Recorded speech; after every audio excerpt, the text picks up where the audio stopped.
नमस्कार मित्रों। आज के समय में एक बहुत ही विकट समस्या का रूप ले रहा है वायु प्रदूषण।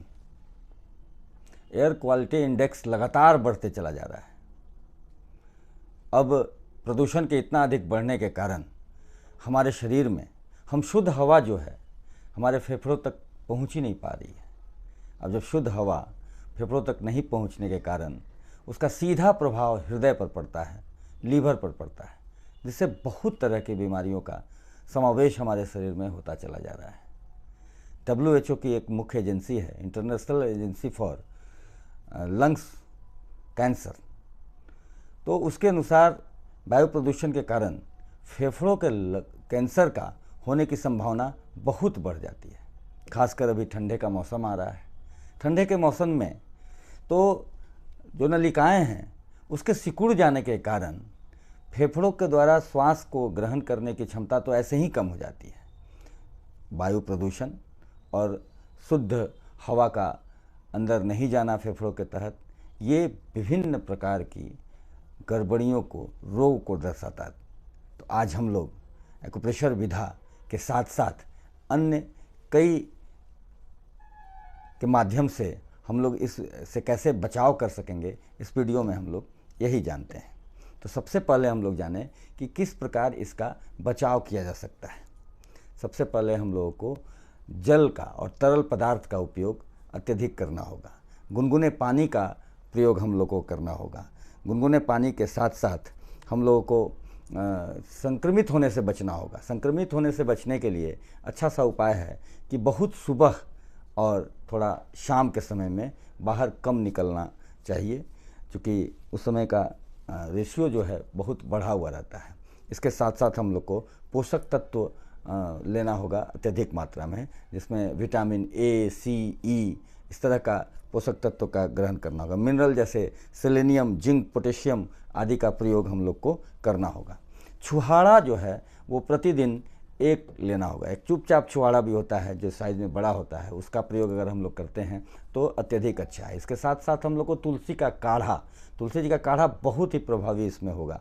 तुलसी जी का काढ़ा के लिए मैं पहले के वीडियो में भी अपना बताया हूँ कि उसका निर्माण कैसे होता है। तो तुलसी जी का काढ़ा 1 कप जरूर उसका सेवन करना होगा। इसके अतिरिक्त नीम का जो पत्ता है वो 2-3 पत्ता का उपयोग हम लोग, कोमल पत्ता का दबा करके, चबा करके हम लोग उसका जूस लेने का कर सकते हैं। और सबसे बड़ी बात अब मैं बताने जा रहा हूँ, एक्यूप्रेशर विधा के द्वारा जो बिंदुएं हैं जो कि फेफड़ों के रोग से, ये जो प्रदूषण के कारण जो ये रोग उत्पन्न हो रहा है, उससे किस प्रकार बचाया जा सकता है, बहुत ही महत्वपूर्ण है।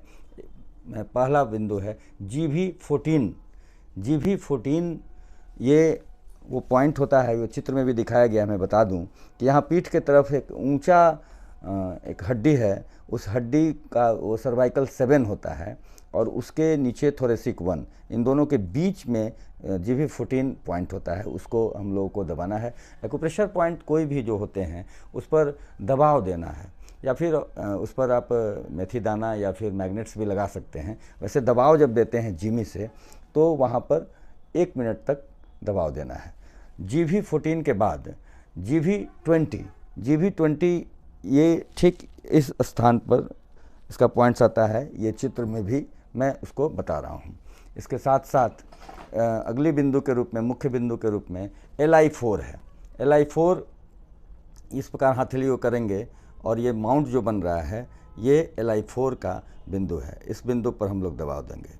इसके बाद फिर अगली मुख्य बिंदु के रूप में LI11 है। ऐसे हाथ को जब हम मोड़ते हैं तो यहाँ भी एक माउंट बनता है।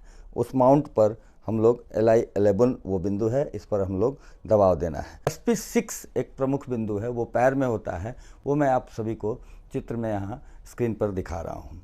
इसके साथ बहुत ही इंपॉर्टेंट पॉइंट है लंग्स चैनल का LU7। LU7 ये रिस्ट ज्वाइंट जो है, इस रिस्ट ज्वाइंट से 2 अंगुल हट करके ये जो एडजेक्ट एरिया है ये LU7 का एरिया है। यहाँ पर हम लोगों को इसका दबाव दे करके हम लोग उसको दूर कर सकते हैं। लंग्स चैनल का एक और महत्वपूर्ण बिंदु है LU11, जो कि ये इसके कोने पर होता है। इसको दबाव देना है। किसी भी एक्यूप्रेशर बिंदु पर 45 सेकंड से लेकर के 1 मिनट तक इस तरीके से पंपिंग की तरह दबाव देना है।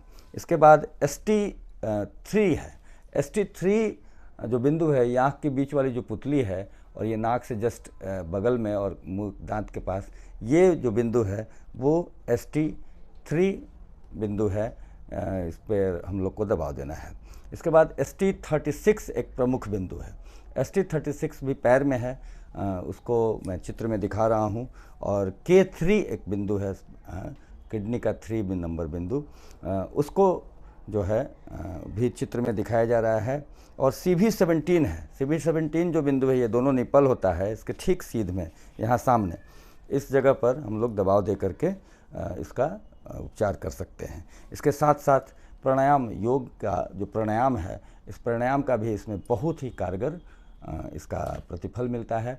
और हम लोग जो प्रदूषण के कारण जो ग्रसित हो जाते हैं, रोग ग्रसित हो जाते हैं, उसको अच्छी तरह से बिल्कुल हम लोग एक्यूप्रेशर विधा और कुछ विटामिन्स एंड मिनरल्स और किस प्रकार बचा जाए, ये सभी का सम्मिश्रण के साथ उपयोग करते हैं। तो हम लोग फेफड़े के रोग और फेफड़े के शुद्ध हवा नहीं जाने के कारण, फेफड़े में प्रदूषित हवा जाने के कारण जो डिफरेंट तरह के रोग हैं, उससे भी हम लोग कुछ पॉइंट से हम लोग बचाव कर सकते हैं।